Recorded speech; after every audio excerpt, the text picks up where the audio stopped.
2015 പുറത്തിറങ്ങിയ ഒരു sci fi adventurous മൂവിയാണ് ടുമോറോ ലാൻഡ്. ഒരു പെൺകുട്ടിക്ക് പോലീസ് സ്റ്റേഷനിൽ നിന്ന് ഒരു വിചിത്രമായ പിൻ കിട്ടുകയും ആ പിന്നിൽ തൊട്ട് കഴിയുമ്പോൾ ഞൊടിയിടയിൽ വേറൊരു ഫ്യൂച്ചറിസ്റ്റിക് ആയിട്ടുള്ള ലോകം കാണുകയും ആ പിന്നിൽ നിന്ന് കൈവിട്ട് കഴിയുമ്പോൾ അവിടെ നിന്ന് തിരികെ വരികയും ചെയ്യുന്നു. പക്ഷേ ആ ഒരു പിന്നിൽ ടൈമർ ഉള്ളതുകൊണ്ട് അവൾക്കത് പിന്നീട് ഉപയോഗിക്കാൻ പറ്റാതെ പോകുന്നു. ടുമോറോ ലാൻഡ് എന്ന ആ ഫ്യൂച്ചറിസ്റ്റിക് ലോകം തേടിയിറങ്ങുന്ന ക്യാസി എന്ന പെൺകുട്ടിയും ഫ്രാങ്കും പിന്നെ റോബോട്ടായ അദീനയുടെയും കഥ പറയുന്ന ഒരു ഫ്യൂച്ചറിസ്റ്റിക് മൂവിയാണിത്. ഡിസ്നിയുടെ ബാനറിൽ 2015 പുറത്തിറങ്ങിയ മൂവിയാണ് ടുമോറോ ലാൻഡ്.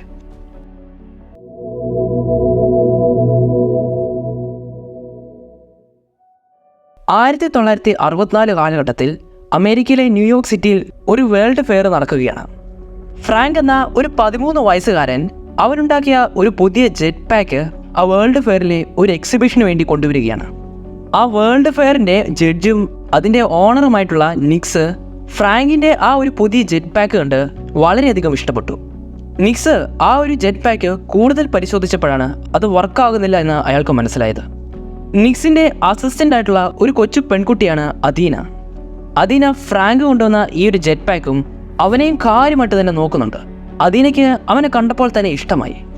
ഈ ഒരു ജെറ്റ് പാക്ക് വർക്കാകാത്തത് കൊണ്ട് ഒരു രീതിയിലും ഈ കോൺടെസ്റ്റിൽ പങ്കെടുപ്പിക്കാൻ പറ്റത്തില്ലെന്ന് നിക്സ് ഫ്രാങ്കിനോട് പറഞ്ഞു. അതിൽ പങ്കെടുക്കാൻ പറ്റാത്തതിൻ്റെ വിഷമത്തിൽ ഫ്രാങ്ക് വെളിയിൽ പോയിരിക്കുകയാണ്. ഈ ഒരു ജെറ്റ് പാക്ക് ഉണ്ടാക്കുന്ന സമയത്തെല്ലാം അവൻ്റെ അച്ഛൻ അവനെ വളരെയധികം വഴക്ക് പറയുമായിരുന്നു.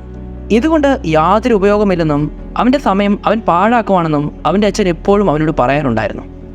ഇത് ആലോചിച്ചു കൊണ്ടിരുന്ന ഫ്രാങ്കിൻ്റെ അടുത്തേക്ക് അദീന എന്ന പെൺകുട്ടി വരികയാണ്. അദീന ഫ്രാങ്കുമായിട്ട് പരിചയപ്പെട്ടതിന് ശേഷം ഫ്രാങ്കിൻ്റെ കയ്യിലേക്ക് ഒരു ലേപ്പൽ പിന്ന് കൊടുക്കുകയാണ്. ഒരു ഓറഞ്ച് കളറിൽ ടി ഷേപ്പിലുള്ള ഒരു പിന്നാണത്. ആ പിന്ന് കൊടുത്തതിന് ശേഷം അദീന അവൻ്റെ അടുത്ത് നിന്ന് മാറിപ്പോയി. അദീനയുടെ പുറകെ തന്നെ ഫ്രാങ്ക് നടന്നു ചെല്ലുകയാണ്. നിക്സ് കാണാതെ അവിടെ ഉണ്ടായിരുന്ന എക്സിബിഷൻ്റെ ഒരു ക്യൂവിനിടയിൽ കൂടെ കയറി അവിടെ ഉണ്ടായിരുന്ന തടാകത്തിലെ ഒരു ബോട്ടിലേക്ക് കയറുകയാണ് ഫ്രാങ്ക്. അദീനയെ നോക്കി അദീനയുടെ പുറകെ പോയ ഫ്രാങ്ക് ആ ബോട്ടിൽ കുറച്ച് തുഴങ്ങി നീങ്ങുമ്പോഴാണ് അവൻ്റെ കയ്യിലുണ്ടായിരുന്ന ആ ഒരു ടീ പിന്നിലേക്ക് ഒരു ലേസർ ലൈറ്റ് അടിച്ചത്. പെട്ടെന്ന് ഫ്രാങ്ക് ഉണ്ടായിരുന്ന ബോട്ടിന് താഴേക്ക് വലിയൊരു വാതിൽ പോലെ തുറന്നു വരികയാണ്. ആ ബോട്ടോടുകൂടി അവനെ കോറിഡോറിലേക്ക് ഒഴുകി പോവുകയാണ്.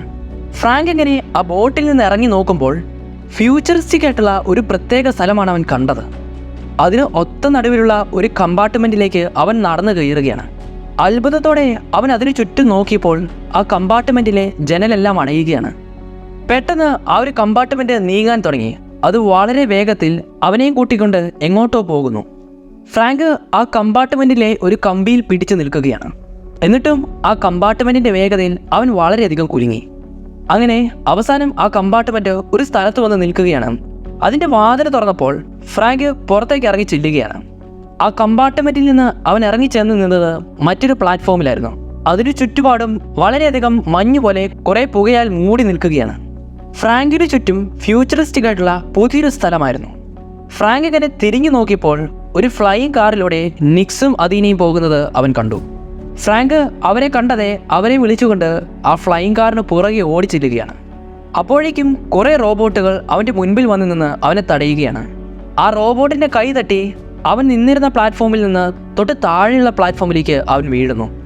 അവൻ വീണതിൻ്റെ കൂടെ തന്നെ അവൻ്റെ കയ്യിലുണ്ടായിരുന്ന ജെറ്റ് പാക്കും താഴേക്ക് വീഴുന്നു.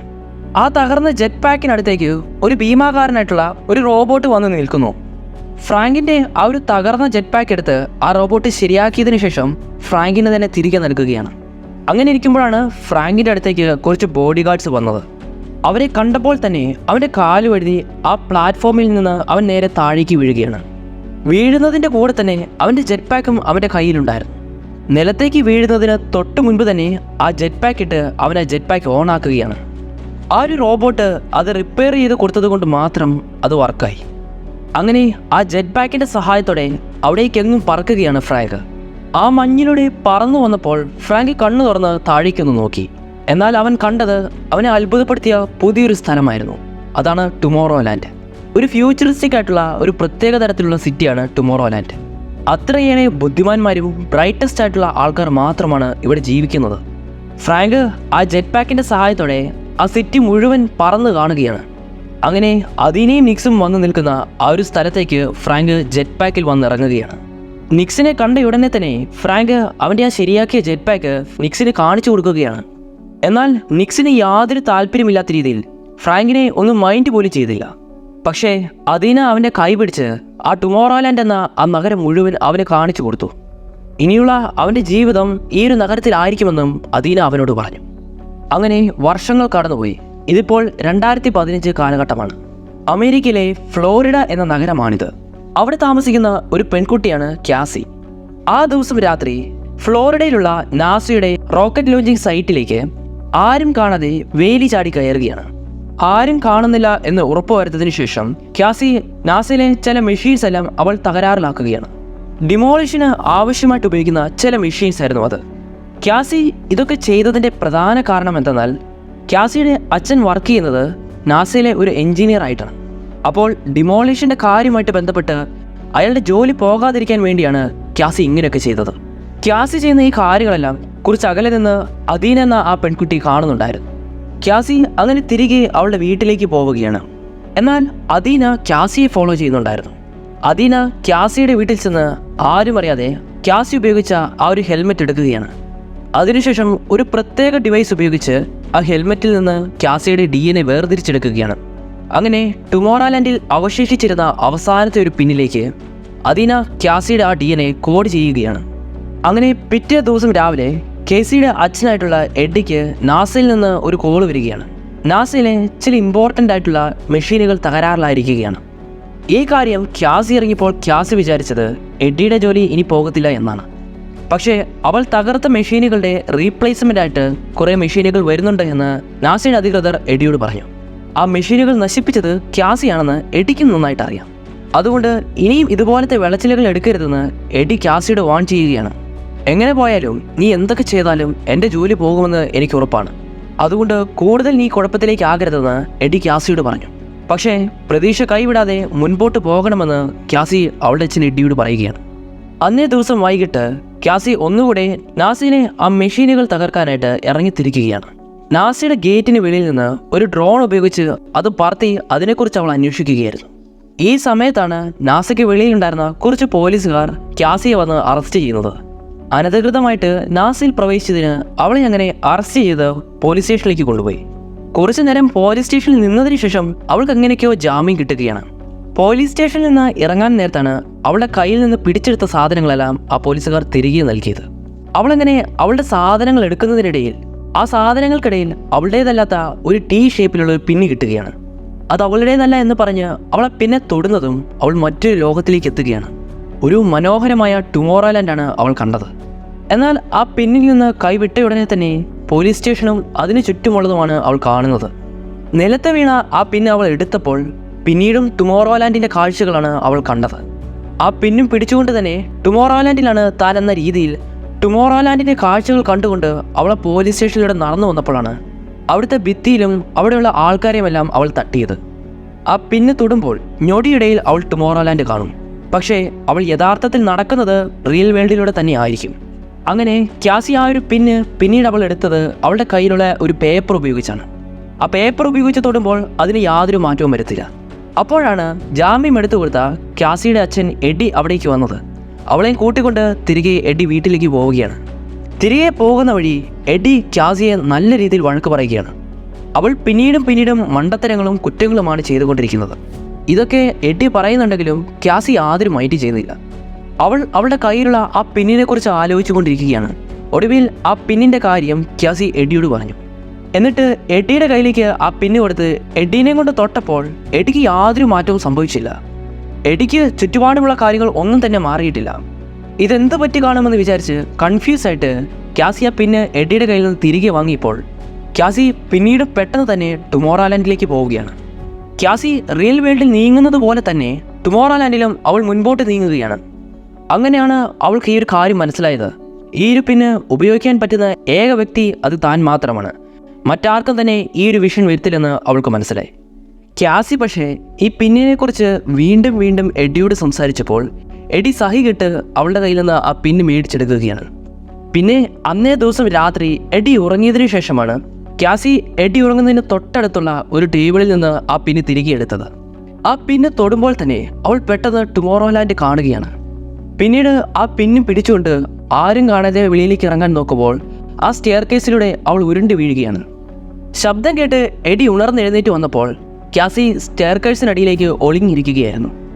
വീടിനകത്ത് വെച്ച് ഇത് ട്രൈ ചെയ്യാൻ പറ്റത്തില്ല എന്ന് മനസ്സിലാക്കിയ കേസി പുറത്തേക്ക് ഇറങ്ങിച്ചെന്ന് വലിയൊരു ഓപ്പൺ ഗ്രൗണ്ടിലേക്ക് അല്ലെങ്കിൽ ഒരു ഫീൽഡിലേക്ക് ഇറങ്ങി ചെല്ലുകയാണ്.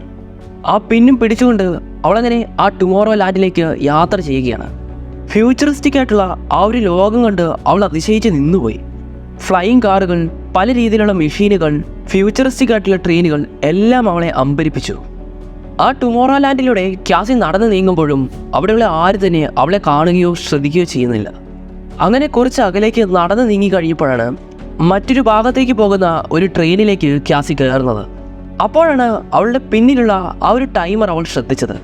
എന്തായാലും ക്യാസി അങ്ങനെ ആ ട്രെയിനിൽ യാത്ര ചെയ്ത് മറ്റൊരു സ്ഥലത്തേക്ക് എത്തുകയാണ്. അങ്ങനെ ക്യാസി എത്തുന്ന സ്ഥലത്ത് ചെന്ന് നോക്കിയപ്പോൾ അവിടെ ചില സയൻറ്റിസ്റ്റുകളും ചില പ്രത്യേക ശാസ്ത്രജ്ഞരും ഒരു സ്യൂട്ടൊക്കെ ഇട്ടുകൊണ്ട് ഒരു പ്രത്യേക പേടകത്തിലേക്ക് കയറുകയാണ്. ക്യാസി അങ്ങനെ ആ ഒരു പേടകത്തിലേക്ക് കയറാൻ വേണ്ടി മുൻപോട്ടേക്ക് കയറി ചെല്ലുമ്പോഴാണ് അവളുടെ പിന്നിലുണ്ടായിരുന്ന ആ ടൈമർ പതിയെ പതിയെ കുറഞ്ഞ് 0യിലേക്ക് വരാൻ തുടങ്ങുന്നത് അവൾ ശ്രദ്ധിച്ചത്. ചുറ്റുമുള്ള ആ ടുമോറോ ലാൻഡ് എന്ന അവളുടെ ആ വിഷൻ കാണാതെ പോവുകയാണ്. ടൈമർ അങ്ങനെ തീർന്നപ്പോൾ അവൾ തിരികെ അവളുടെ റിയാലിറ്റിയിലേക്ക് വന്നു. അവളിപ്പോൾ ഉള്ളത് വലിയൊരു നദിയിലായിരുന്നു. പിന്നിൻ്റെ ടൈമർ തീർന്നതുകൊണ്ട് അവൾക്ക് ടുമോറോ ലാൻഡിലേക്ക് പോകാൻ കഴിയത്തില്ല. ക്യാസി ഇങ്ങനെ വിഷമത്തോടെ തിരികെ വീട്ടിലേക്ക് ചെന്നപ്പോൾ അവളുടെ അനിയൻ നെയ്റ്റിനെ അവൾ വിളിച്ചെഴുന്നേൽപ്പിക്കുകയാണ്. അവളുടെ അച്ഛൻ എഡ്ഡിയുടെ കമ്പ്യൂട്ടറിൻ്റെ പാസ്വേഡ് അത് നെയ്റ്റിന് മാത്രമേ അറിയത്തുള്ളൂ. നെയ്റ്റിൻ്റെ സഹായത്തോടെ കമ്പ്യൂട്ടറിൽ ഈ പിന്നിനെക്കുറിച്ച് അവൾ അന്വേഷിക്കുകയാണ്. ഇതുപോലുള്ള പിന്നി വിൽക്കുന്നതും ഇതുപോലുള്ള പിന്നുകൾ വാങ്ങുന്നതുമായ മറ്റൊരു സ്റ്റോറിനെ പറ്റി അവൾ നെറ്റിൽ കാണുകയാണ്. ആ ഒരു പ്രത്യേക സ്റ്റോറിന് ഈ പിന്നിനെ പറ്റി നന്നായിട്ട് അറിയാമെന്ന് ക്യാസിക്ക് മനസ്സിലായി. ക്യാസി ആ ഒരു സ്ഥലത്തിൻ്റെ അഡ്രസ്സ് എഴുതി കുറിച്ചെടുക്കുകയാണ്. അതിനുശേഷം നെയ്റ്റിനോട് ഒരു കാര്യം പറഞ്ഞേൽപ്പിച്ചാണ് അവൾ വീട്ടിൽ നിന്ന് ഇറങ്ങിയത്. എഡി ചോദിക്കുകയാണെങ്കിൽ ഞാൻ എൻ്റെ കൂട്ടുകാരുടെ കൂടെ ക്യാമ്പിങ്ങിന് പോയെന്ന് പറയണമെന്ന് നെയ്റ്റിനോട് അവൾ പറഞ്ഞേൽപ്പിച്ചു. ക്യാസി അങ്ങനെ ആ ഒരു അഡ്രസ്സും തേടിക്കൊണ്ട് യാത്ര തിരിക്കുകയാണ്. പിറ്റേ ദിവസം രാവിലെ നെയ്റ്റിൻ്റെ അടുത്തേക്ക് അദീൻ എന്ന ആ പെൺകുട്ടി വരികയാണ്. ക്യാസി എവിടേക്കാണ് പോയതെന്ന് അവൾ അന്വേഷിച്ചപ്പോൾ അവൾ ക്യാമ്പിങ്ങിന് പോയി എന്നാണ് നെയ്റ്റ് മറുപടി പറഞ്ഞത്. അദീന പിന്നീട് അവനോട് കുത്തി കുത്തി പിന്നീടും ചോദിച്ചപ്പോൾ നെയ്റ്റിന് വേറെ വഴിയില്ലാതെ ക്യാസി പോയത് എവിടെയാണെന്ന് പറഞ്ഞു കൊടുത്തു. ഇതേ സമയം തന്നെ ക്യാസി ആ ഒരു സ്റ്റോർ കണ്ടുപിടിച്ച് അവിടേക്ക് കയറി ചെല്ലുകയാണ്. കുറച്ച് പ്രായമായ ഒരു സ്ത്രീയും മറ്റൊരാളുമാണ് ആ ഒരു സ്റ്റോർ നടത്തുന്നത്. ഈ പിന്നിനെ കുറിച്ചുള്ള കാര്യം ക്യാസി അവരോട് ചോദിച്ചപ്പോൾ അതിനെപ്പറ്റിയുള്ള എല്ലാ വിവരങ്ങളും അവർ പറഞ്ഞു കൊടുത്തു. ഈ പിന്നും അത് തൊട്ടപ്പോൾ അവൾ കണ്ട ടുമോറോ ലാൻഡ് എന്ന സ്ഥലവും അത് സത്യമായിട്ടുള്ളൊരു സ്ഥലമാണ്. ഏറ്റവും ബ്രൈറ്റസ്റ്റ് ആയിട്ടുള്ള ആൾക്കാർക്ക് വേണ്ടി മാത്രമായിട്ട് ഉണ്ടാക്കിയ ഒരു സ്ഥലമാണത്. പുതിയ പുതിയ ടെക്നോളജിയും പുതിയ ഇൻവെൻഷൻസും ഗവൺമെൻറ്റിൻ്റെ റെസ്ട്രിക്ഷൻസും ഒന്നുമില്ലാതെ തന്നെ പ്രവർത്തിക്കാൻ പറ്റുന്ന ഒരു സ്ഥലമാണ് ടുമോറോ ലാൻഡ്. ആ സിറ്റിയിലേക്ക് കയറി ചെല്ലാനുള്ള ഏക മാർഗമെന്ന് പറയുന്നത് ഈ പിന്ന് തന്നെയാണ്. ഇതൊക്കെ പറഞ്ഞു കഴിഞ്ഞിട്ട് അയാൾ ക്യാസിയോട് അവളുടെ കയ്യിലുള്ള പിന്നിനെ പറ്റി അന്വേഷിച്ചു. അതവരുടെ സ്റ്റോറിൽ കൊടുക്കുകയാണെങ്കിൽ നല്ല വില തരാമെന്ന് അവർ പറഞ്ഞു. പക്ഷേ ആ പിന്നിനെക്കുറിച്ച് കൂടുതൽ അറിയാനായിരുന്നു അവൾ വന്നത്. ആ പിന്ന് അവർക്ക് കൊടുക്കാനായിട്ട് അവൾക്ക് യാതൊരു താല്പര്യമില്ലായിരുന്നു. ക്യാസി ഇങ്ങനെ ആ കടയിൽ നിന്ന് വെളിയിലേക്ക് ഇറങ്ങാൻ വന്നപ്പോഴാണ് അവർ പെട്ടെന്ന് ആ കടയുടെ ഡോറ് ലോക്ക് ചെയ്തത്. അവർ രണ്ടുപേരും അവരുടെ കയ്യിലുള്ള ഒരു ഫ്യൂച്ചറിസ്റ്റിക് ആയിട്ടുള്ള ഒരു പ്രത്യേക വെപ്പൺ എടുത്തു.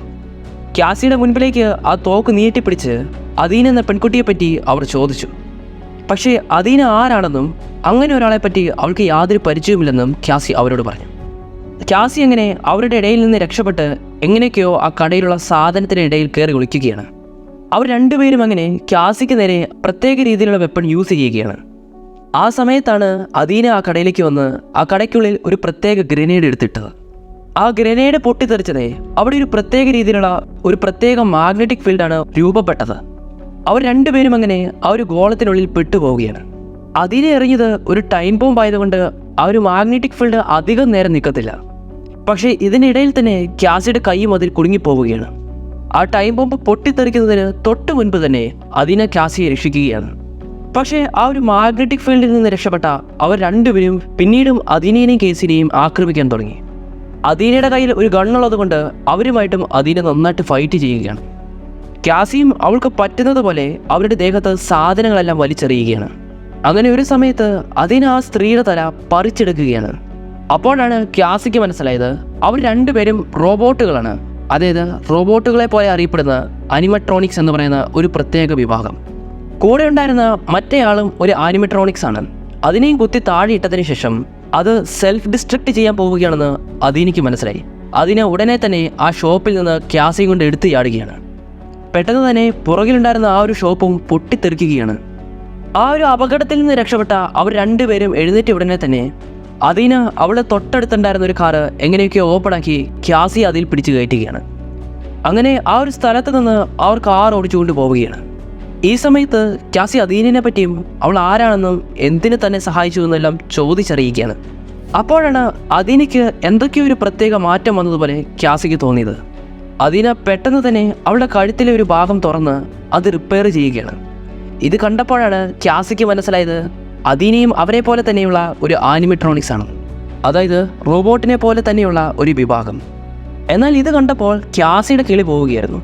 ക്യാസി ഉടൻ തന്നെ വണ്ടി നിർത്താൻ പറഞ്ഞിട്ട് വണ്ടിയിൽ നിന്ന് ഇറങ്ങി ഓടുകയാണ്. അദീനയാണെങ്കിൽ വാതിൽ തുറന്ന് അവളെ പിന്തുടരാൻ വന്നപ്പോൾ പുറകെ വന്നൊരു ട്രക്ക് അവളെ ഇടിച്ചു തെറിപ്പിക്കുകയാണ്. എങ്കിലും പെട്ടെന്ന് തന്നെ ആ ട്രക്കിലുണ്ടായിരുന്ന ആ ഡ്രൈവർ പുറത്തിറങ്ങി അദീനയ്ക്ക് വല്ലതും പറ്റിയൊന്ന് പരിശോധിക്കാനായിട്ട് ചെല്ലുകയാണ്. ഈ സമയത്ത് അയാൾ അറിയാതെ തന്നെ ക്യാസി അയാളുടെ ട്രക്ക് എടുത്തുകൊണ്ട് ഓടിച്ചുകൊണ്ട് പോവുകയാണ്. വണ്ടി ഇടിച്ചെങ്കിലും അദീനയ്ക്ക് പക്ഷേ യാതൊരു കുഴപ്പമില്ല. അദീന ഒരു ആനിമെട്രോണിക്സ് ആയതുകൊണ്ട് അതിന് യാതൊരു കുഴപ്പവും അവൾക്ക് സംഭവിച്ചില്ല.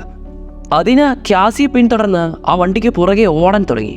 അദീന ഒരു ആനിമെട്രോണിക്സ് ആയതുകൊണ്ട് സ്പീഡിൽ ഓടിച്ചെന്ന് ആ ട്രക്കിന് മുകളിൽ കയറി ആ വണ്ടിയുടെ വാതിലും തുറന്ന് അതിനകത്തേക്ക് കയറുകയാണ്. ക്യാസി എങ്ങനെ ആ വണ്ടിക്ക് വെളിയിൽ ഇറങ്ങാതിരിക്കാൻ അദീന ആ വണ്ടിയും ലോക്ക് ചെയ്തു. ഇതൊക്കെ കണ്ട് ഫ്രസ്ട്രേറ്റഡ് ആയിട്ടുള്ള കേസി അദീനയോട് ചൂടാവുകയാണ്. പക്ഷേ അദീന ക്യാസിയെ ഫോളോ ചെയ്യുന്നതിൻ്റെ കാര്യം എന്താണെന്നും അതിൻ്റെ കാരണങ്ങളുമെല്ലാം പറഞ്ഞു കൊടുക്കുകയാണ്. ടുമോറോ ലാൻഡിലേക്കുള്ള ആക്സസിനുള്ള അവസാനത്തെ പിന്ന് കിട്ടിയിരിക്കുന്നത് അത് ക്യാസിക്ക് മാത്രമാണ്. അവിടേക്ക് ചെല്ലാനുള്ള അവസാനത്തെ പിന്നായിരുന്നു ക്യാസിക്ക് കൊടുത്തത്. അതുകൊണ്ട് ഈ പിന്നിൻ്റെ സഹായത്തോടെ എത്രയും പെട്ടെന്ന് തന്നെ ടുമോറോ ലാൻഡിലേക്ക് നമുക്ക് പോകണം. കാരണം ടുമോറോ ലാൻഡ് ഇപ്പോൾ നശിച്ചുകൊണ്ടിരിക്കുകയാണ്. അതിന് കാരണമായിട്ടുള്ള ഒരു വലിയ മെഷീൻ തന്നെയുണ്ട് അവിടെ. അത് നമ്മൾ എങ്ങനെയെങ്കിലും നശിപ്പിക്കണം. അതിനങ്ങനെ അവിടേക്ക് പോകേണ്ട ആവശ്യത്തെപ്പറ്റി ക്യാസിയോട് പറഞ്ഞു കൊടുക്കുകയാണ്. അങ്ങനെ ഇതേ സമയം തകർന്നുപോയ ആ സ്റ്റോറിനരികിലേക്ക് കുറച്ച് പോലീസുകാർ വരികയാണ്. അവിടെ ആ റോബോട്ടിൻ്റെ ഹെഡൊക്കെ കണ്ടപ്പോൾ അവർ അതും എടുത്ത് പരിശോധിച്ചു. അപ്പോഴാണ് സീക്രട്ട് സർവീസ് എന്ന് പറഞ്ഞ് ഡേവ് എന്ന് പറയുന്ന ആളും അയാളുടെ കൂട്ടരും അവിടേക്ക് വന്നത്. അവിടെ നടന്ന ആ ഒരു ആക്രമണത്തെപ്പറ്റി പരിശോധിക്കാൻ വന്നതെന്നാണ് ഡേവ് ആ പോലീസുകാരോട് പറഞ്ഞത്. പോലീസുകാർ അവരുടെ കയ്യിൽ കിട്ടിയ ആ റോബോട്ടിക് ഹെഡ് പരിശോധിച്ചു കൊണ്ടിരുന്നപ്പോഴാണ് ഡേവ് അവൻ്റെ കയ്യിലുള്ള ഒരു പ്രത്യേക ഗണ്ണ് ഉപയോഗിച്ച് ആ പോലീസുകാരെല്ലാം അവിടെ വെച്ച് തന്നെ ഇല്ലാതാക്കിയത്. അദീനനെ പിടിച്ചുകൊണ്ടുവരാനായിട്ട് നിക്സ് അയച്ച ഒരു കൂട്ടം ആൾക്കാരാണ് ഡേവും അവൻ്റെ കൂടെയുള്ളവരും. അങ്ങനെ ഡേവിൻ്റെ കൂടെയുള്ളവർക്ക് അദീന പോയിരിക്കുന്നത് എവിടെയാണെന്ന് ഇൻഫർമേഷൻ കിട്ടി. ഇതേ സമയം തന്നെ അദീന ക്യാസിയെ കൂട്ടിക്കൊണ്ട് മറ്റൊരു സ്ഥലത്തേക്ക് പോവുകയാണ്. ടുമോറോ ലാൻഡിലേക്ക് നമുക്ക് പോകണമെങ്കിൽ ഇയാളുടെ സഹായം ആവശ്യമാണെന്ന് അദീന ക്യാസിയോട് പറഞ്ഞു. ന്യൂയോർക്കിലേക്കുള്ള അവരുടെ യാത്രക്കിടയിൽ ക്യാസിക്ക് കൊടുത്ത പോലുള്ള പിന്നുകൾ ബാക്കി ആരുടെയൊക്കെ കയ്യിലുണ്ടെന്ന് ക്യാസി അദീനയോട് ചോദിച്ചു. പക്ഷേ അദീന അധികം ഒന്നും സംസാരിക്കാതെ ക്യാസിയുടെ ആ ഒരു വർത്തമാനം കേട്ടതേ അവൾ ഷട്ട് ഡൗൺ ആവുകയാണ്. അങ്ങനെ പിറ്റേ ദിവസം രാവിലെ അദീന എഴുന്നേറ്റതിന് ശേഷം പിന്നീട് അങ്ങോട്ട് വണ്ടി ഓടിച്ചത് അദീനയാണ്. യാത്രക്കിടയിൽ നമ്മൾ എത്തിച്ചേരേണ്ട സ്ഥലം ഏതാണെന്നും ആരെയാണ് നമ്മൾ കാണേണ്ടതെന്നും അദീന ക്യാസിയോട് പറഞ്ഞു. ഫ്രാങ്ക് എന്ന എൻ്റെ കൂട്ടുകാരനെയാണ് നമ്മൾ കാണാൻ പോകുന്നത്. അയാൾ ഉറപ്പായിട്ട് തന്നെ ടുമോറോ ലാൻഡിൽ പോകാൻ നമ്മളെ സഹായിക്കും. ഈ ഒരു സമയം ക്യാസി വണ്ടിയിലിരുന്ന് റെസ്റ്റ് എടുക്കാൻ തുടങ്ങി. അതേസമയം അദീന അവളുടെ പഴയ കാലത്തെ കുറേ ഓർമ്മകൾ ഓർമ്മിച്ചെടുക്കുകയായിരുന്നു. ഫ്രാങ്കിൻ്റെ കൂടെ തൻ്റെ കുട്ടിക്കാലം ജീവിച്ചതും ടുമോറോ ലാൻഡിലെ ആ മനോഹരമായ ദിവസങ്ങളെല്ലാം അവൾ ഓർത്തെടുക്കുകയായിരുന്നു. ക്യാസി അങ്ങനെ ഉണർന്നെഴുന്നേറ്റ് കണ്ണു തുറന്നപ്പോൾ അദീന അവളെ ഒരു വീടിന് മുൻപിൽ തള്ളിയിട്ടിട്ട് അദീന വണ്ടിയും കൊണ്ടുപോയി. അദീന എന്തിനായിരിക്കും തന്നെ പെട്ടെന്ന് തള്ളിയിട്ടതെന്ന് ക്യാസി ആലോചിച്ചുകൊണ്ടിരിക്കുകയാണ്. ക്യാസി ഇപ്പോൾ എത്തിയിരിക്കുന്നത് കൺട്രി സൈഡിലുള്ള ഒരു പഴയ വീട്ടിലേക്കാണ്. ആ വീട്ടിൽ ആരെങ്കിലും ഉണ്ടോ എന്ന് അന്വേഷിച്ച് ക്യാസി അതിന് ചുറ്റും നടക്കാൻ തുടങ്ങി. അങ്ങനെ ഇരിക്കെ ക്യാസിയുടെ പുറകെ ഒരു പട്ടി അവളെ കടിക്കാനായിട്ട് ഓടി വന്നു. അത് കണ്ടപാടെ ക്യാസി തിരികെ ഓടിയെങ്കിലും കുറച്ച് കഴിഞ്ഞപ്പോൾ അവൾ കാൽ തെറ്റി വീണു. പക്ഷേ ആ ഒരു പട്ടി കുറച്ചുകൊണ്ട് അവളുടെ തൊട്ടടുത്ത് വരെ വന്നുള്ളൂ. ആ കുരയ്ക്കുന്ന പട്ടിയെ അവൾ തൊടാൻ നോക്കിയപ്പോൾ അത് വെറും ഹോളോഗ്രാമാണെന്ന് അവൾക്ക് മനസ്സിലായി. ക്യാസി അങ്ങനെ എഴുന്നേറ്റ് ആ വീടിൻ്റെ മുൻപിൽ ചെന്ന് വാതിലിൽ കൊട്ടാൻ തുടങ്ങി. ആരും തനിക്ക് മറുപടി നൽകുന്നില്ല എന്ന് മനസ്സിലായപ്പോൾ ക്യാസി ഫ്രണ്ടിലുള്ള ആ ക്യാമറയിലേക്ക് അവളെ പിന്നെ ഉയർത്തിക്കാട്ടി. പെട്ടെന്നാണ് ആ വാതിലിൽ നിന്ന് ഒരു പ്രത്യേക ശക്തി അവളെ ഇടിച്ചു തെറിപ്പിച്ചത്. നിലത്ത് കിടക്കുന്ന അവളുടെ മുൻപിലേക്ക് വാതിൽ തുറന്ന് പ്രായമായ ഒരു മനുഷ്യൻ വന്ന് അവളുടെ മുൻപിൽ നിൽക്കുകയാണ്. അത് വേറെ ആരുമല്ല, ഇവർ അന്വേഷിച്ചുകൊണ്ടിരുന്ന ഇവരെ ടുമോറോ ലാൻഡിൽ കൊണ്ടുപോകാൻ സാധിക്കുന്ന ഫ്രാങ്ക് എന്ന മനുഷ്യനാണ്. അതായത് അദീനയുടെ ആ ഒരു പഴയ ഫ്രണ്ടാണത്. ക്യാസി ഫ്രാങ്കിനെ കണ്ടപാടെ അവനോട് പറഞ്ഞത് എനിക്ക് ടുമോറോലാൻഡിൽ പോകണമെന്നാണ്. അതിന് താങ്കളുടെ സഹായം എനിക്ക് ആവശ്യമാണ്. എന്നാൽ ടുമോറോലാൻഡ് എന്ന സ്ഥലമില്ലെന്നും അത് വെറും കെട്ടുകഥ മാത്രമാണെന്ന് ഫ്രാങ്ക് മറുപടി പറഞ്ഞു. ക്യാസിയെ ഇവിടെ കൊണ്ടുവിട്ടത് അദീനയാണെന്ന് ഫ്രാങ്കിന് മനസ്സിലായി. ഫ്രാങ്ക് തിരികെ വീടിനകത്ത് കയറി വാതിലടയ്ക്കുകയാണ് ചെയ്തത്. പക്ഷേ എത്ര ചെയ്തിട്ടും ക്യാസി തിരികെ പോകാനായിട്ട് കൂട്ടാക്കിയില്ല. വൈകിട്ട് മഴ പെയ്തുകൊണ്ടിരുന്നപ്പോഴും അവൾ ആ വാതിലിനരികിൽ മഴ കൊള്ളാതെ ചേർന്നിരുന്നു. അങ്ങനെ കുറച്ചു കഴിഞ്ഞ് അകത്തേക്ക് എങ്ങനെ കയറണമെന്ന് ക്യാസി മനസ്സിൽ കണ്ടു. ക്യാസി പുറത്ത് പാടത്തിലുണ്ടായിരുന്ന ഒരു ട്രാക്ടറിൽ തീയിട്ടു. ക്യാമറയിൽ കൂടെ ഫ്രാങ്ക് ഈ ട്രാക്ടർ കത്തുന്നത് കാണുന്നുണ്ടായിരുന്നു. ഉടൻ തന്നെ ആ ഒരു തീ അണയ്ക്കുന്നതിന് വേണ്ടി ഫ്രാങ്ക് ഓടി ഇറങ്ങുകയാണ്. ഈ ഒരു സമയം മുതലാക്കി ഫ്രാങ്ക് വെളിയിലാണെന്ന് മനസ്സിലാക്കി ക്യാസി അകത്തേക്ക് കയറി വാതിലടയ്ക്കുകയാണ്. ഫ്രാങ്ക് ഓടിച്ചെന്ന് വാതിലിനരികിൽ നിന്ന് ക്യാസിയുടെ വാതിൽ തുറക്കാൻ പറയുന്നുണ്ടെങ്കിലും ക്യാസി ഒന്നും മിണ്ടിയില്ല. ക്യാസിയുടെ നേരെ നേരത്തെ പ്രയോഗിച്ച അതേപോലെയുള്ളൊരു ശക്തി ഫ്രാങ്കിന് നേരെയും ക്യാസി ഉപയോഗിക്കുകയാണ്. അകത്ത് കയറി ക്യാസി ആ മുറിയിലും ആ വീടിനകത്തുള്ള എല്ലാ കാര്യങ്ങളും ചുറ്റിക്കാണാൻ തുടങ്ങി. അവൾ ഇതുവരെ കണ്ടിട്ടില്ലാത്ത പുതിയ കണ്ടുപിടുത്തങ്ങളെല്ലാം ആ വീട്ടിൽ കണ്ടപ്പോൾ അവൾക്ക് കൗതുകം തോന്നി. അതിൽ മിക്ക സാധനങ്ങളും ഫ്രാങ്ക് തന്നെ തനിയെ കണ്ടുപിടിച്ച സാധനങ്ങളാണ്. അതിലൊരു പ്രത്യേക ഉപകരണം തൊടുമ്പോൾ ഫ്രാങ്കിൻ്റെയും അദീനയുടെ കുട്ടിക്കാലം തുറന്നു വരുന്നത് ക്യാസി കണ്ടു. അങ്ങനെ അവൾ നടന്ന് മറ്റൊരു മുറിയിലെത്തിയപ്പോഴാണ് ലോകത്ത് നടക്കുന്ന എല്ലാ വാർത്തകളും എത്തിക്കുന്ന ഒരു പ്രത്യേക TV അവൾ കണ്ടത്. അതിൻ്റെ കൂടെ തന്നെ ഒരു ടൈമർ അല്ലെങ്കിൽ ഒരു കൗണ്ട് ഡൗൺ ഓൺ ആയിരിക്കുന്നത് അവൾ ശ്രദ്ധിച്ചു. ഇതേ സമയത്താണ് മറ്റൊരു വാതിലിലൂടെ ഫ്രാങ്ക് അകത്തേക്ക് കയറി വന്നത്. കയറി വന്ന ഉടനെ തന്നെ ക്യാസിയുടെ വെളിയിൽ ഇറങ്ങാൻ പറയുന്നുണ്ടെങ്കിലും ക്യാസി അത് സമ്മതിച്ചില്ല. അവൾക്ക് ഇതിൻ്റെ സത്യങ്ങളെല്ലാം അറിയണമെന്ന് ഫ്രാങ്കിനോട് പറഞ്ഞു. ഫ്രാങ്ക് അങ്ങനെ അവൻ നടന്ന കാര്യങ്ങളെല്ലാം തുറന്നു പറയാൻ തുടങ്ങി. ടുമോറോലാൻഡിൽ ജീവിച്ച ഒരാളായിരുന്നു ഞാൻ. അവിടെ ഒരു പുതിയ കണ്ടുപിടുത്തം കണ്ടുപിടിച്ചതിൻ്റെ പേരിലാണ് ഞാൻ അതിൽ നിന്ന് പുറത്തേക്ക് ഇറങ്ങി പോകേണ്ടി വന്നത്. ലോകത്തിൻ്റെ അവസാനം അത് എപ്പോഴാണെന്ന് ആ ഒരു കണ്ടുപിടുത്തത്തിലൂടെ കണ്ടുപിടിക്കാൻ കഴിയുമെന്ന് ഫ്രാങ്ക് പറഞ്ഞു. അപ്പോൾ ആ ഒരു കണ്ടുപിടുത്തവുമായിട്ട് ബന്ധപ്പെട്ടിട്ടുള്ള ഒരു ടൈമറാണ് ഇപ്പോൾ സ്ക്രീനിൽ ഈ കാണിക്കുന്നത്. ക്യാസി എപ്പോൾ മരിക്കുമെന്ന് വരെ ആ ഒരു മെഷീൻ ഉപയോഗിച്ച് പ്രെഡിക്റ്റ് ചെയ്യാൻ വരെ കഴിയും. അങ്ങനെ ഇരിക്കെയാണ് ആ വീടിന് വെളിയിൽ ഡെയ്വും അവൻ്റെ കൂട്ടാളികളും വന്നത്. അയാൾ കേസിയും അദീനയെയും അന്വേഷിച്ചു വന്നതാണെന്ന് പുറത്തുനിന്ന് അയാൾ ഫ്രാങ്കിനോട് പറഞ്ഞു. യഥാർത്ഥത്തിൽ അയാളും ഒരു ആനിമെട്രോണിക്സ് അല്ലെങ്കിൽ ഒരു റോബോട്ടാണെന്ന് ഫ്രാങ്ക് പറഞ്ഞപ്പോഴാണ് ക്യാസിക്കും മനസ്സിലായത്. അവരെ അറ്റാക്ക് ചെയ്യാനാണ് ഡെയ്വും കൂട്ടരും വന്നതെന്ന് മനസ്സിലായപ്പോൾ ഫ്രാങ്ക് വീടിന് ചുറ്റുമുള്ള വാതിലും ജനലുമെല്ലാം ക്ലോസ് ചെയ്തു. മെറ്റൽ ഡോറും സ്റ്റീൽ ഡോറും ആയതുകൊണ്ട് അവർക്ക് അകത്തേക്ക് കടക്കാൻ വളരെ ബുദ്ധിമുട്ടാണ്. പക്ഷേ അവർ റോബോട്ടുകളായതുകൊണ്ട് അതൊക്കെ തല്ലിപ്പൊളിച്ച് അവർ അകത്തേക്ക് കയറി. പക്ഷേ ഫ്രാങ്ക് വീട്ടിൽ കരുതിയിരുന്ന പല രീതിയിലുള്ള ട്രാപ്പുകളിൽ ഡെയ്വും അവൻ്റെ കൂട്ടരും പെടുകയായിരുന്നു. ഒരു പ്രത്യേക രീതിയിലുള്ള ഷോക്കിംഗ് വേവ് ഉപയോഗിച്ച് അവരെ എല്ലാം വെടിവെച്ച് നശിപ്പിച്ചു. കുറച്ചുപേരെ ഒരു ട്രാപ്പിംഗ് ഫ്ലോറിലും അതുപോലെ പല രീതിയിലുള്ള ട്രാപ്പിൽ അവരെ പെടുത്തി. അങ്ങനെ ക്യാസിയും ഫ്രാങ്കും ഓടി ലിവിംഗ് റൂമിൽ ചെല്ലുമ്പോൾ മറ്റൊരു റോബോട്ട് വന്ന് അവരെ ആക്രമിക്കുകയാണ്. പക്ഷേ തൊട്ടു പുറകിലുള്ള ക്യാസി ഒരു പോർട്ടൽ മെഷീൻ ഉപയോഗിച്ച് ആ റോബോട്ടിനെയും തകർക്കുകയാണ്. അങ്ങനെ ഒരു വിധത്തിൽ മുകളിലത്തെ നിലയിലേക്ക് എത്തിയപ്പോൾ ഡേവ് എന്ന ആ ഒരു റോബോട്ട് ഫ്രാങ്കിനെ കീഴ്പ്പെടുത്തുകയാണ്. പക്ഷേ ക്യാസി പുറകെ വന്ന് ഒരു ബാറ്റ് ഉപയോഗിച്ച് അവനെയും അടിച്ച് തകർക്കുകയാണ്. അങ്ങനെ അവർ രണ്ടുപേരും ഒരു ബാത്റൂമിലേക്ക് കയറി അവിടുത്തെ ബാത്തബിൽ കയറി കിടക്കുകയാണ്. ഫ്രാങ്ക് ആ ഒരു ടബിനെ ആക്ടിവേറ്റ് ചെയ്യുമ്പോൾ അതൊരു ക്യാപ്സ്യൂൾ രൂപമായി മാറുകയാണ്. ആ ടബിന് മുകളിലേക്ക് എഴുന്നേറ്റ് വന്ന ഡേവ് കയറി പിടിക്കുന്നുണ്ടെങ്കിലും ഫ്രാങ്ക് പെട്ടെന്ന് തന്നെ ആ ഒരു ടബ് റോക്കറ്റ് പോലെ ലോഞ്ച് ചെയ്യുകയാണ്. ഉയർന്നു പൊങ്ങിയ ആ ഒരു ബാത്തബ് വീഴുന്നത് തൊട്ടടുത്തുള്ള ഒരു നദിയിലേക്കായിരുന്നു. നദിയിൽ നിന്ന് അവർ രണ്ടുപേരും നനഞ്ഞ് തൊട്ടടുത്തുള്ള ഒരു വനത്തിലേക്ക് കയറി. ആ ഒരു കാട്ടിൽ ഫ്രാങ്ക് സൂക്ഷിച്ചു വെച്ച അവൻ്റെ ഒരു ബൈക്ക് ഉണ്ടായിരുന്നു. അതെടുക്കാനായിട്ടാണ് ഫ്രാങ്ക് പോയത്. അവരങ്ങനെ ആ കാട്ടിൽ നിന്ന് രക്ഷപ്പെടാൻ നോക്കി നിന്നപ്പോഴാണ് അവരുടെ അടുത്തേക്ക് അദീന ഒരു പിക്കപ്പ് ട്രക്കുമായിട്ട് വന്നത്. അങ്ങനെ അദീന അവർ രണ്ടുപേരെയും ട്രക്കിൽ കയറ്റിക്കൊണ്ട് അവർ മെയിൻ റോഡിലേക്ക് യാത്ര തുടരുകയാണ്. യാത്രക്കിടയിൽ അദീനയും ഫ്രാങ്ക് തമ്മിൽ നല്ല രീതിയിൽ വാക്കുതർക്കം നടക്കുന്നുണ്ട്. ടുമോറോലാൻഡിലേക്ക് ആക്സസ് ഉള്ള ഈ ഒരു പിന്നുകൾ നമ്മൾ എന്നേ നശിപ്പിച്ചതായിരുന്നു. അതിൽ 12 എണ്ണമാണ് നീ അത് നശിപ്പിക്കാതെ സൂക്ഷിച്ചു വെച്ചത്. അതെന്തിനാണെന്ന് ഫ്രാങ്ക് അദീനയോട് ചോദിച്ചു. ടുമോറോലാൻഡിന് ബ്രൈറ്റസ്റ്റ് ആയിട്ടുള്ള നല്ല ആൾക്കാരെ ആവശ്യമാണ്. അതുപോലെ ബുദ്ധിമാന്മാരായ 12 കുട്ടികൾക്ക് വേണ്ടിയാണ് ഞാൻ ഈ 12 പിന്നുകൾ മാറ്റിവെച്ചത്. ആ 12 കുട്ടികളെ തിരഞ്ഞെടുക്കാനായിട്ടാണ് ആ പിന്നുമായിട്ട് ഞാൻ ഇവിടേക്ക് വന്നത്. എന്നാൽ അദീനയുടെ ഈ വാക്കുകൾ വിശ്വസിക്കരുതെന്ന് ഫ്രാങ്ക് കേസിയോട് പറഞ്ഞു. നിന്നെപ്പോലെ തന്നെ ബാക്കി 11 വരെയും പറഞ്ഞു ബോധിപ്പിച്ച് അവൾ ടുമോറോലാൻഡിലേക്ക് കൊണ്ടുപോകും. അവൾ നിങ്ങളോട് കാണിക്കുന്ന ഈ ഇമോഷൻസ് എല്ലാം വെറും ഫേക്ക് മാത്രമാണ്. ഫ്രാങ്ക് അവളെക്കുറിച്ച് പറയുന്നതെല്ലാം അദീന മിണ്ടാതിരുന്ന് കേൾക്കുകയാണ്. കാരണം ടുമോറോലാൻഡിലേക്ക് തിരികെ പോകണമെങ്കിൽ ഫ്രാങ്കിൻ്റെ സഹായം അത്യാവശ്യമാണ്. ഫ്രാങ്ക് എങ്ങനെ അവൻ അറിയാവുന്ന മറ്റൊരു ലോക്കൽ സ്റ്റേഷനിലേക്ക് അവരെ കൂട്ടിക്കൊണ്ടു പോവുകയാണ്. അവൻ്റേതായിട്ട് അവൻ പണി കഴിപ്പിച്ച ആ ഒരു ലോക്കൽ സ്റ്റേഷനിൽ അവൻ കണ്ടുപിടിച്ച പല പ്രത്യേക സാങ്കേതിക വിദ്യകളാണ് അതിലുള്ളത്. ആ ലോക്കൽ സ്റ്റേഷനിലെ ഒരു പ്രത്യേക ക്യാപ്സ്യൂളിൽ അവർ 3 പേരും കയറിയിരിക്കുന്നു. ആവശ്യമായ പ്രൊട്ടക്ഷൻ എല്ലാം ധരിച്ചതിന് ശേഷം ആ ഒരു ക്യാപ്സ്യൂളിൻ്റെ സഹായത്തോടെ അവർ അങ്ങനെ അധികം വൈകാതെ ടെലിപ്പോർട്ട് ചെയ്യുകയാണ്. ഒരൊറ്റ നിമിഷം കൊണ്ട് ആ ഒരു ടെലിപ്പോർട്ടേഷനിലൂടെ അവർ എത്തിച്ചേർന്നത് ഐഫിൽ ടവറിൻ്റെ മുകളിലായിരുന്നു. അതായത് ന്യൂയോർക്കിൽ നിന്ന് അവർ ഞൊടിയിടയിൽ എത്തിയത് പാരീസിലേക്ക്. അവർ ഐഫിൽ ടവറിൻ്റെ മുകളിൽ എത്തിയെങ്കിലും അതിന് മുകളിലുള്ള ഒരു പ്രത്യേക മുറിയിലേക്ക് കയറണമെങ്കിൽ അവിടെയുള്ള സെക്യൂരിറ്റി ഗാർഡുകളെല്ലാം അവർ മറികടക്കണം. അതിനായിട്ട് ഫ്രാങ്കിൻ്റെ കയ്യിലുള്ള ഒരു പ്രത്യേക ഉപകരണം അവൻ കേസിയുടെ കയ്യിൽ കൊടുത്തുവിടുകയാണ്. കേസി അതുകൊണ്ട് ആ സെക്യൂരിറ്റി ഗാർഡിൻ്റെ അടുത്ത് നിന്ന് അയാളുടെ തലക്കടിച്ച് അയാളെ ബോധം കെടുത്തുന്നു. അങ്ങനെ അവർ 3 പേരും ആ ഒരു മുറിയിലേക്ക് കയറി ചെല്ലുകയാണ്. ആ ഒരു മുറിക്കുള്ളിൽ എഡിസൻ്റെയും ടെസ്ലയുടെയും ഐൻസ്റ്റീൻ്റെയും മെഴുക പ്രതിമകളായിരുന്നു. കാരണം ടുമോറോലാൻഡ് എന്ന ആ ഒരു കൺസെപ്റ്റ് കൊണ്ടുവന്നത് തന്നെ ഇവർ 3 പേരാണ്. ഐഫിൽ ടവറിനെ ഒരു ആൻറ്റിനയായിട്ട് ഉപയോഗിച്ച് ടുമോറോലാൻഡിലേക്ക് പോകാമെന്ന് കണ്ടുപിടിച്ചതും ഇവർ 3 പേരാണ്.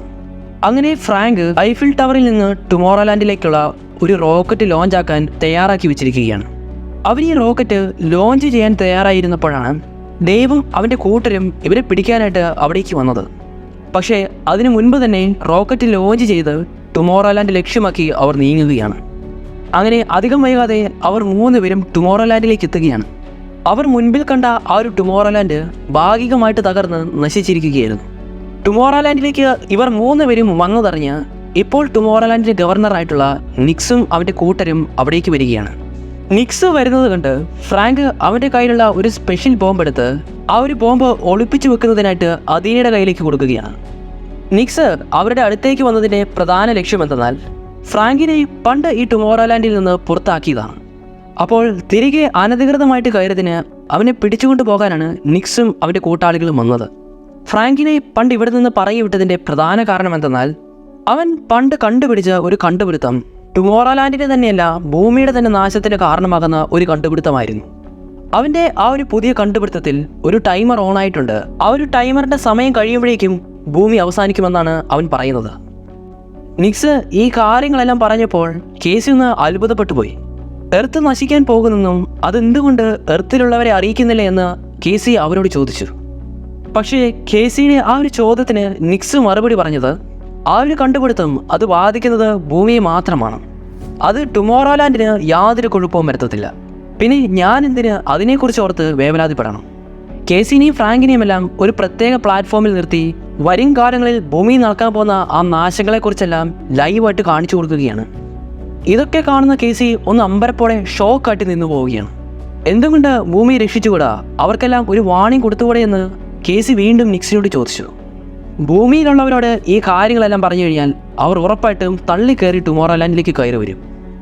ഞാനുണ്ടാക്കിയ ഈ ഒരു ടുമോറോലാൻഡിൽ അധികം ആരും കയറ്റാൻ ഞാൻ സമ്മതിക്കത്തില്ലെന്ന് നിക്സ് അവളോട് പറഞ്ഞു. പക്ഷേ കേസി വീണ്ടും വീണ്ടും അയാളോട് ചോദിക്കുകയാണ് എങ്ങനെയെങ്കിലും ഭൂമിയെ രക്ഷിക്കാനായിട്ട്. പക്ഷേ കേസിയുടെ ആ ഒരു അഭ്യർത്ഥനയൊന്നും അയാൾ വകവെച്ചില്ല. ടുമോറോലാൻഡിലേക്ക് അതിക്രമിച്ച് കയറിയ ഫ്രാങ്കിനെയും അതിനെയും തിരികെ പറഞ്ഞു വിടാനുള്ള ഒരുക്കത്തിലാണ് നിക്സ് ഇപ്പോൾ. നിക്സ് വിചാരിച്ചാൽ ഉറപ്പായിട്ടും ഭൂമിയെ രക്ഷിക്കാൻ പറ്റുമെന്ന് അവർ 3 പേർക്കും അറിയാം.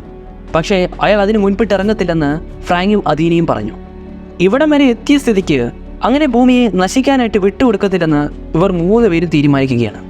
അതിനുവേണ്ടി 3 പേരും നിക്സിനെതിരെ ഫൈറ്റ് ചെയ്യാനായിട്ട് തീരുമാനിച്ചു. നിക്സ് അവൻ്റെ കയ്യിലുള്ള സ്പെഷ്യൽ റോബോട്ടുകൾ ഉപയോഗിച്ച് ഇവർ 3 പേരെ ആക്രമിക്കുകയാണ്. ഇവർ 3 പേരും അവർക്ക് പറ്റുന്ന പോലെയൊക്കെ ഡിഫെൻഡ് ചെയ്ത് നിൽക്കുകയാണ്. അപ്പോഴാണ് ഫ്രാങ്ക് അദീനയോട് അവൻ കൊടുത്ത ആ ഒരു ബോംബ് യൂസ് ചെയ്യാൻ പറയുന്നത്. ഇവർ 3 പേർക്കും എർത്തിൻ്റെ നാശത്തിന് കാരണമാകുന്ന ആ ഒരു കണ്ടുപിടുത്തം നശിപ്പിക്കണം. അതിനു വേണ്ടിയിട്ടുള്ള ഫൈറ്റാണ് ഇവർ 3 പേരും നടത്തുന്നത്. പക്ഷേ ആ ഒരു കണ്ടുപിടുത്തം നശിപ്പിക്കാനായിട്ട് നിക്സ് സമ്മതിക്കുന്നില്ല.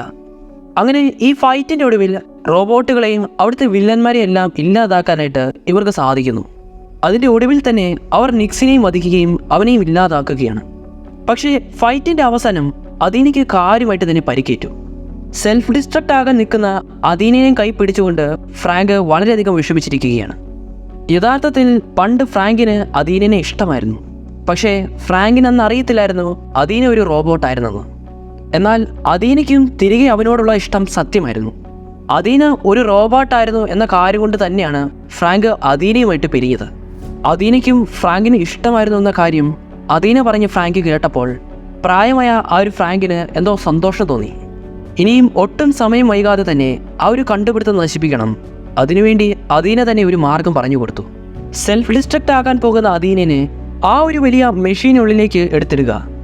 സെൽഫ് ഡിസ്ട്രക്റ്റ് ആകുമ്പോൾ അതിൻ്റെ ഒരു റേഡിയേഷൻ കാരണം ഈ ഒരു മെഷീൻ തകർന്നുകൊള്ളുമെന്ന് അദീന തന്നെ അവരോട് പറഞ്ഞു. വേദനയോടെ ആണെങ്കിലും അദീനനെയും കൈ പിടിച്ചുകൊണ്ട് ഫ്രാങ്ക് അദീനനെ ആ ഒരു താരാറിലായ മെഷീനുള്ളിലേക്ക് എടുത്തിടുകയാണ്. അങ്ങനെ അധികം വൈകാതെ തന്നെ ആ ഒരു മെഷീൻ തകർന്നില്ലാതാവുകയാണ്. ഫ്രാങ്ക് കണ്ടുപിടിച്ച നിക്സ് ഭൂമിയെ ഇല്ലാതാക്കാൻ തീരുമാനിച്ച ആ ഒരു കണ്ടുപിടുത്തം അങ്ങനെ ഇല്ലാതാവുകയാണ്. അങ്ങനെ ഫ്രാങ്ക് കേസിയെ ടുമോറോലാൻഡിൽ നിന്ന് ഭൂമിയിലുള്ള അവളുടെ അച്ഛൻ്റെയും അനിയൻ്റെയും അരികിലേക്ക് പറഞ്ഞുവിടുകയാണ്. അങ്ങനെ കുറേയേറെ നാളുകൾ കടന്നുപോയി. ഫ്രാങ്കും കേസിയും അവർ ഒരുമിച്ച് ചേർന്ന് ടുമോറോലാൻഡ് ഇപ്പോൾ റീബിൽഡ് ചെയ്യുകയാണ്. കാരണം മുൻപ് നടന്ന ആ ഒരു സ്ഫോടനത്തിൽ ടുമോറോലാൻഡിന് കാര്യമായിട്ട് തന്നെ കേടുപാടുകൾ സംഭവിച്ചിരുന്നു. ടുമോറോലാൻഡിന് ആവശ്യമായിട്ടുള്ള അദീനനെ പോലുള്ള പല റോബോട്ടുകളും ഇവർ രണ്ടുപേരും ചേർന്ന് നിർമ്മിച്ചു. അവരെ ഉപയോഗിച്ച് തന്നെ ടുമോറോലാൻഡിനെ നല്ല രീതിയിൽ അവർ റീബിൽഡ് ചെയ്തു. ഈ ഒരു ടുമോറോലാൻഡ് ഭൂമിയുടെ നേട്ടത്തിനും അതിൻ്റെ നല്ലതിനും ഉപയോഗിക്കുന്നതിനായിട്ട് അവർ തീരുമാനിച്ചു. പക്ഷേ ടുമോറോലാൻഡിന് ആവശ്യമായിട്ടുള്ള ജീനിയസ് ആയിട്ടുള്ള കുട്ടികൾ ഇനിയും വേണം. അത്രയും ബുദ്ധിമാന്മാരും നല്ല ഐക്യവുമുള്ള കുട്ടികളെ റിക്രൂട്ട് ചെയ്യുന്ന ചുമതലയാണ് കേസിക്കും ഫ്രാങ്കിനും ഇപ്പോൾ ഉള്ളത്. പണ്ട് അദീന കേസിയെ ടുമോറോലാൻഡിൽ വിളിച്ചതുപോലെ ഇവർ രണ്ടുപേരും ചേർന്ന് പല കുട്ടികളെയും വിളിച്ച് ടുമോറോലാൻഡിനെ പുതിയ ഭാവിക്കായിട്ട് അവർ ഒരുക്കുകയാണ്.